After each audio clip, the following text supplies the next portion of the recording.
Zarkashi, termasuk ulama besar mazhab Syafi'i, ditanya, kenapa mesti dalam ayat-ayat Al-Quran ada yang maknanya banyak sampai muncul perbedaan pendapat. Dalam hadis juga seperti itu. Kenapa hadis gak mutawatir kabeh? Hadis gak apa jadi qat'i kabeh? Kenapa sifatnya dhanni, sangkaan? Akhirnya satu hadis dipahami beberapa makna. Ulama ini berpendapat seperti ini, Imam Malik berpendapat seperti ini, Imam Syafi'i berpendapat seperti ini. Kok seje-seje, ada apa ini? Kenapa gak langsung Quran ini satu pemahaman, hadisnya satu pemahaman? Apa hikmahnya? Apa kata Imam Zarkashi? Dari sinilah derajat antara ulama dan ulama yang lain. Dari mana derajat yang satu dengan yang lain? Semakin alimnya mereka memahami Al-Quran dan hadis, semakin tinggi derajatnya dari yang lain. Yarfa'illahu alladhina amanu minkum walladhina utul ilma darajat. Allah mengangkat derajatnya para ulama, dan antara ulama yang satu dengan ulama yang lain berselisih derajatnya tergantung pemahamannya mereka. Nah, ini yang pertama. Akhirnya dari situlah muncul derajat yang lebih tinggi dari derajat yang lain. Yang kedua, itu suatu ladang pahala tersendiri untuk ulama. Disebutkan dalam hadis, idza ijtahada al-hakim fa asab falahu ajran wa idza ijtahada fa akhta falahu ajrun wahid. Apabila seorang berijtihad menggali dari Al-Quran, dari hadis, dan yang diputuskan benar, dapat dua pahala. Kalau dia sudah berusaha secara maksimal, ternyata tidak benar pada hakikatnya, misalnya dia mendapatkan satu pahala, tidak mendapatkan dosa.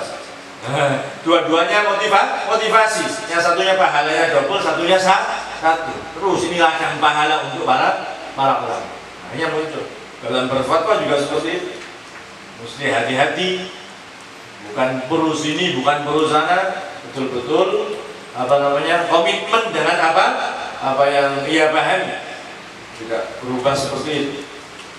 Kadang-kadang sekarang dikatakan perubahan fatwa dari satu waktu yang lain tidak mutlak dikatakan melimplan. Ini penting.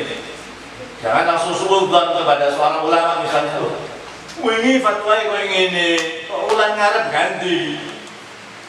Kalau memang asli murni, bukan karena tendensi menipu, bukan karena pemerintah, bukan karena rakyat, bukan karena kelompok sini, kelompok sana berubah, mungkin karena pemahamannya berubah setelah diskusi dengan ulama yang lain, setelah dikaji, setelah oleh kitab ini, itu bukan berarti pelin-pelan. Jangan sampai suudzon kalian.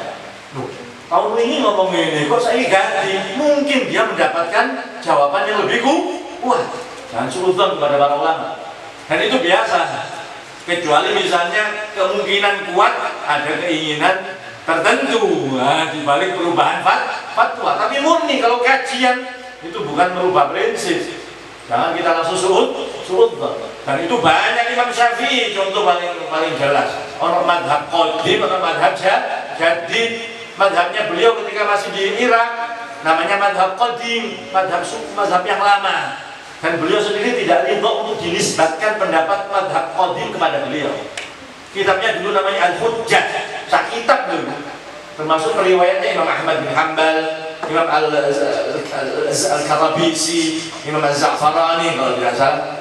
Kemudian berangkat ke Mesir, ketemu dengan ulama-ulama baru, ulama-ulama yang lain. Termasuk yang sering kita ceritakan Sayyidatuna Nafisah, seorang perempuan dari kalangan Ahlul Bait, keluarga Rasulullah SAW yang alim. Imam Syafi'i ketemu ulama-ulama tak baca di Mesir. Akhirnya beberapa fatwanya beliau yang sudah dimuat dalam kitab Al-Hujjah diralat. Muncul kitab yang sampai sekarang menjadi rujukan judulnya Al-Induk. Nah, di situ baru itu merupakan pendapatnya Imam Syafi'i. Apakah di situ pelin-pelan? Bukan pelin-pelan. Itu namanya perubahan fatwa. Bahkan kalau misalnya bersikuku dengan fatwa yang lama, ini malah fanatik namanya. Supaya kita tidak suudzon, karena banyak yang salah paham. Loh, kemarin fatwanya seperti ini kok sekarang ganti, kiai ini misalnya atau habib ini misalnya. Jangan langsung suudzon. ya kan?